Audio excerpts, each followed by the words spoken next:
Saudaraku, baru-baru ini publik digegerkan dengan video istri Arya Saloka, Putri Ani, diduga cium pria bule.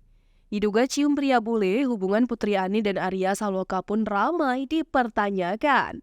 Lantas, siapakah sosok pria bule yang dicium di Putri Ani Lantas, siapakah sosok pria bule yang diduga dicium Putri Ani tersebut? Diketahui, baru-baru ini publik dihebohkan dengan video mesra Putri Ani dan seorang pria.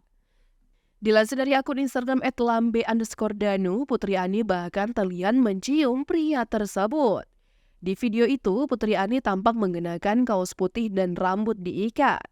Ani tampak berada di dalam sebuah ruangan bersama seorang lelaki berbaju hitam dan memiliki brewok. Mengetahui hal itu, sontak netizen geger tak karuan. Mengingat rumah tangga Putri Ani dan Arya Saloka sempat diisukan retak. Setelah ditelusuri, rupanya pria yang diduga pacar baru Putri Ani itu bernama Rahman Sharma. Sosok Rahman Sharma memang sering diunggah di akun Instagram Putri Ani.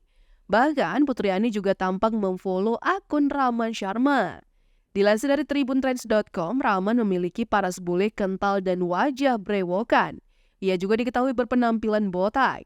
Nama Rahman Sharma awalnya jadi sorotan usai potret Putri Ani sedang merayakan ultah di Bali dengan pria botak di sebelahnya tersebar di media sosial. Tak hanya mesra, keduanya juga tampak serasi lantaran sama-sama mengenakan pakaian warna putih. Di foto itu, Putri Ani tampak bersenderan dan berdempetan dengan Rahman. Uniknya, Putri Ani juga membubuhkan caption misterius.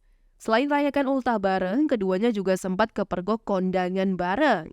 Keduanya tampak hadir ke acara resepsi pernikahan Amanda Gonzalez bersama dengan Rahman Sharma. Lagi-lagi, Putri Ani juga membagikan foto mesra dirinya dengan Rahman. Sayangnya, Putri Ani memilih menutup kolom komentar. Sontak, hal itu membuat publik bertanya-tanya.